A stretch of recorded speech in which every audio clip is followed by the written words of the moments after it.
You know, Elena, I've had a lot of people sit in that chair. Liars, addicts, narcissists. But you walk in here smelling like Chanel and pure, unadulterated spite. It's the most intoxicating thing I've breathed in all year. Welcome to the 18-plus adult podcast. Spite is a very effective fuel, Leo.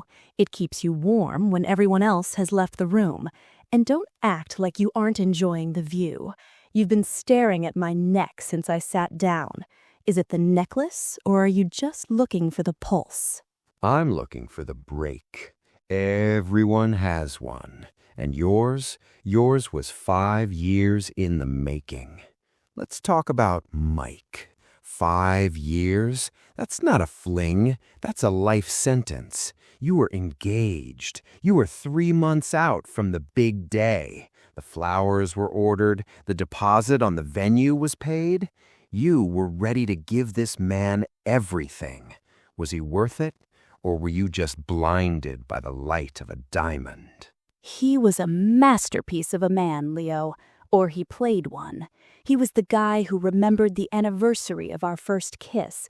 He was the guy who knew exactly how I liked my coffee and exactly where to touch me to make me forget my own name. He had this dominant energy, I guess you'd call it.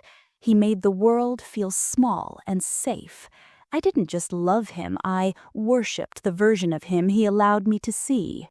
Worshipped? That's dangerous territory. When you put a man on a pedestal, you shouldn't be surprised when he looks down on you.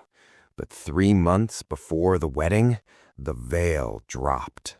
Tell me about the messages. Don't hold back. I want the vulgar, gritty reality. What did you find on that phone? It wasn't just a mistake. It wasn't a drunken hookup. It was a goddamn archive. I picked up his phone to order food because mine was dead, and a notification popped up. No name, just a heart emoji. I shouldn't have looked, but the dominant man had left his guard down for once. I opened the thread. It went back months. Nudes, videos, plans for meetups in hotels while I was at work. And it wasn't just one woman, Leo. It was a rotation. He was treating our engagement like a home base while he went out and played conqueror with every bored housewife and college girl in a 20-mile radius. A rotation? He wasn't just cheating. He was managing a franchise. And you were the flagship store, the one he kept clean and shiny for the public, while the warehouses were full of rot. How did it feel, Elena, the moment you realized the man you were going to spend forever with was actually a stranger? It felt like my internal organs had turned to ice. I remember looking at the ring on my finger, this 5-carat lie, and wanting to chew my own hand off just to get away from it. I didn't cry, not then. I walked into the living room where he was watching a game, tossed the phone at his head, and told him to get out. You tossed the phone at his head? Good. I like the aggression. Did he crawl? Did he beg? Did he try to use that dominant energy to gaslight you into staying? He tried. He stood up, tried to put his hands on my shoulders, tried to lower his voice into that trust me register. He said, "Elena, baby, it's just physical. It's a release. You're the one I'm marrying." I slapped him so hard my wedding band cut his cheek. I told him if he didn't leave in 5 minutes, I'd call his mother and read the messages to her over speakerphone. Cold-blooded. I love it. So you cut him out. You did the heroic thing. You canceled the venue. You returned the gifts. You spent a year in the dark, reassembling your soul. You thought he was a ghost. You thought the story was over. I did. I really did. I went to therapy. I started dating again, trying to find someone who didn't make me want to check their pockets every time they went to the bathroom. I was finally breathing again. And then the invitation, not a paper one, a verbal ambush. The dinner, the exciting news. My sister, Lily, she's 25, the baby of the family, the one I shielded from our parents' divorces, the one I bought clothes for when she was broke. She calls me, "Elena, we're having a celebratory dinner. I have news. Please come." I thought maybe she got a promotion, maybe she was moving. I walked into that restaurant, Leo, and I saw my parents beaming. And then I saw him. Describe it. The moment you saw Mike sitting at your family's table, did the air leave the room? Did you want to kill him, or did you want to die? I wanted the world to end. He was sitting there, wearing a sweater I bought him, drinking a glass of red wine. And Lily was leaning into him. Her hand was on his thigh, under the table, but I could see the shadow of it. My father stood up and raised a glass. He said, "We are so happy to finally share that Lily and Mike are engaged." Engaged to your sister a year after he destroyed you? And your parents, they were happy? They were ecstatic. My mother leaned over and whispered, "He's really changed, Elena. He's so good for her." I looked at Lily, and she didn't even have the decency to look ashamed. She looked like proud, like she'd won a prize I wasn't good enough to keep. She didn't win a prize, Elena. She bought a used car with a blown engine. But the betrayal, that's a different kind of dark. Your own blood kept this secret for a year? They'd been dating since the month after we broke up. My parents knew the whole time. They'd been having Sunday dinners with him while I was crying on my bathroom floor. They protected me by lying to my face for 12 months. You're sitting here with me now, Elena. You're alive, but I can tell the war is just beginning. Because they don't just want you to accept it. They want you to bless it, don't they? They want me to be the maid of honor, Leo. They want me to lead the procession. Then let's talk about how we're going to burn that chapel to the ground. You know what I find fascinating, Elena? It's not just that he cheated. It's that he chose the one person in the world who was genetically designed to be your shadow. Your sister, Lily, the baby. There is a specific kind of sickness in that. It's not just about sex for a man like Mike. It's about dominance over your entire history. He didn't just want to leave you. He wanted to replace you in your own family tree. He used to call her the little brat. He'd mock her for being immature, for always needing money, for having no direction. And all the while, he was planting seeds. He was the big brother figure, the stable man in her life. He made himself indispensable to her while I was busy building our future. He was playing the long game, Leo. He wasn't just dating her. He was colonizing my life. Colonizing. I like that. It's aggressive. It's dark. But let's talk about the exciting news dinner again. You said your parents were smiling. Give me the dialogue. What did your mother say when you looked at her with your heart in your hands? "Elena, dear, life is too short for grudges. Mike makes her so happy. He's matured. He's ready for a family now. As if the 5 years he spent with me were just a dress rehearsal for the main event. My mother actually looked me in the eye and told me that my heartbreak was a test of my character, that if I truly loved my sister, I would put my petty feelings aside and embrace her joy." Petty feelings. The ultimate weapon of the emotional terrorist. They're gaslighting you into believing that your trauma is a choice, that you're choosing to be hurt, rather than them choosing to betray you. And Mike, did he look at you? Or was he too busy playing the grateful son-in-law? He looked at me once, just once, when Lily went to the restroom to call her best friend and scream about the ring. He leaned over, my parents were busy looking at the wine list, and he whispered, "You always were too much for me to handle, Elena. Lily, she's just easier." Easier. That's the coward's code for submissive. He couldn't break you, so he went for the softer target. He wanted the prestige of the family, but he wanted a woman he could mold without the friction you gave him. He wanted the dominant title without actually having to earn it against a woman with a spine. And that's why the maid of honor request is so delicious to them. Lily thinks she's being magnanimous. She called me the next day. I was staring at a bottle of vodka, wondering if I should drink it or throw it through her window, and she said, "Elena, I want you to be my maid of honor. It's the only way the family can be whole again. It would be so healing for everyone to see you standing there supporting us." Healing for everyone. Translation, it would make us feel less like monsters if you acted like a saint. They want you to be the sacrificial lamb at their altar of lies. They want your presence to validate their betrayal. If the victim is smiling in the wedding photos, then there was no crime, right?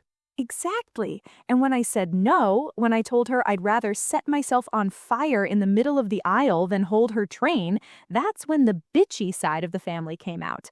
My father called. He didn't ask, he commanded. "You will be there, Elena. You will show your sister the respect she deserves. We've already spent $20,000 on the venue. Don't embarrass us."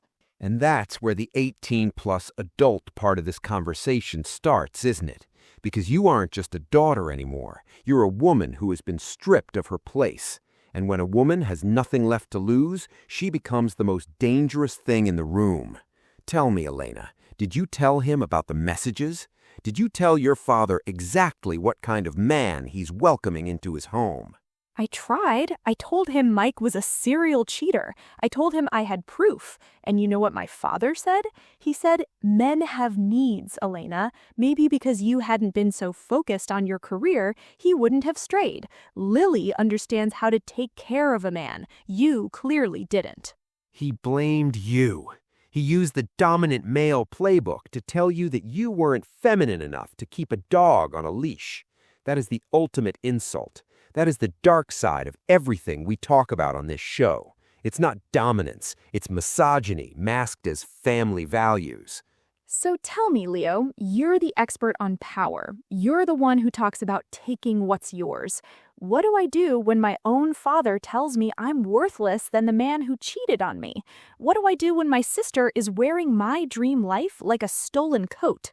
You don't play their game. You don't go to the wedding. You don't take the hush money from the trust. You go scorched earth.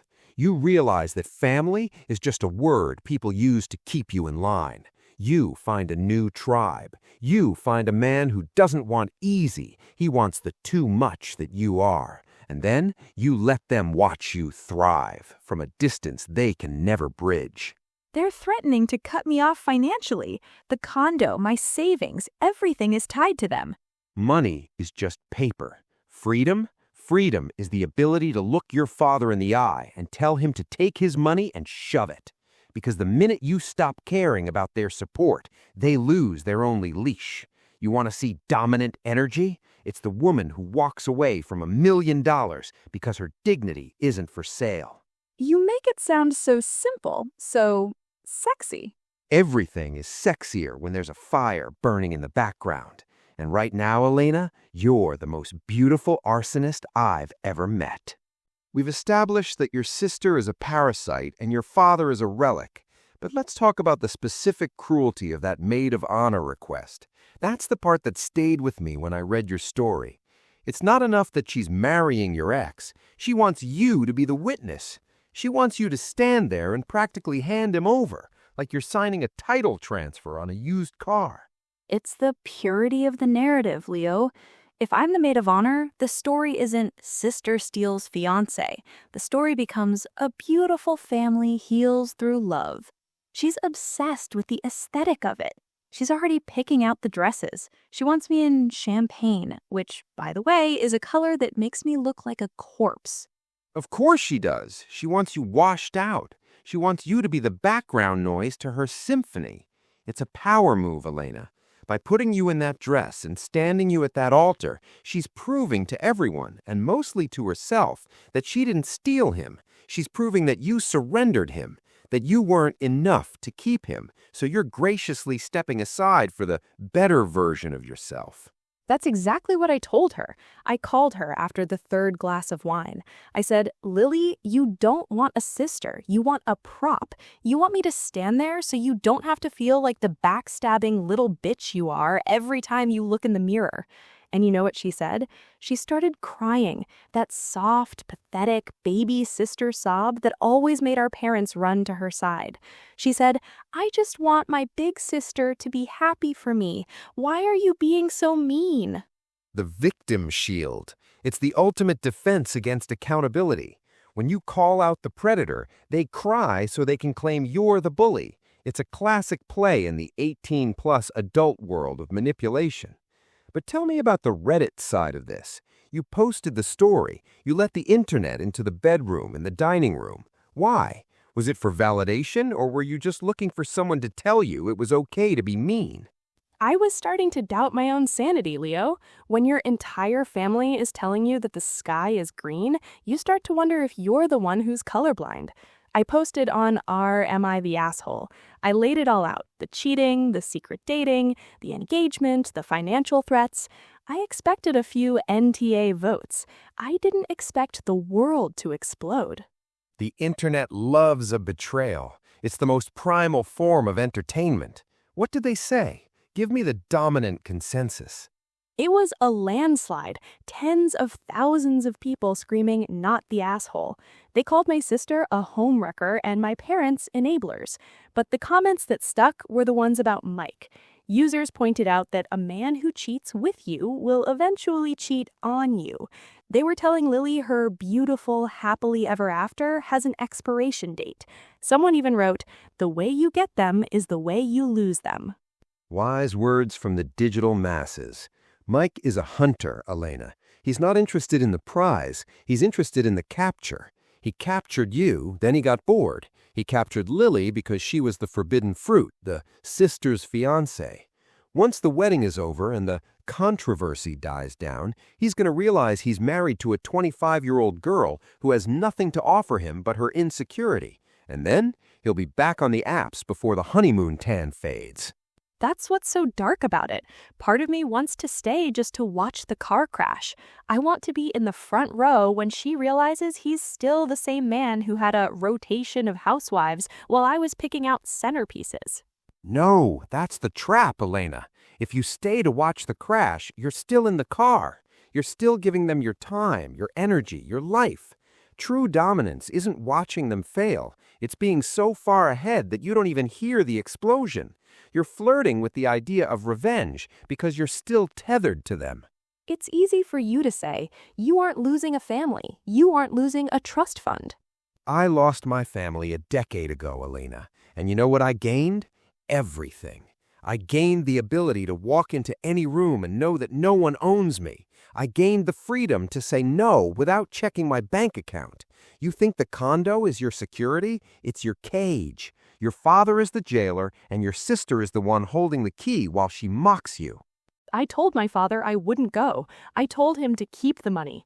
He called me a bitter, lonely woman. He said I was going to regret this when I'm 40 and have no one. You're not lonely, Elena. You're selective. And bitter? Bitter is just the word people use for women who have finally stopped swallowing their bullshit. You're becoming the woman Mike was actually afraid of, the one he couldn't handle. I think I like being too much for him. Oh, you're definitely too much for him. You're probably too much for most men. But we aren't talking about most men, are we?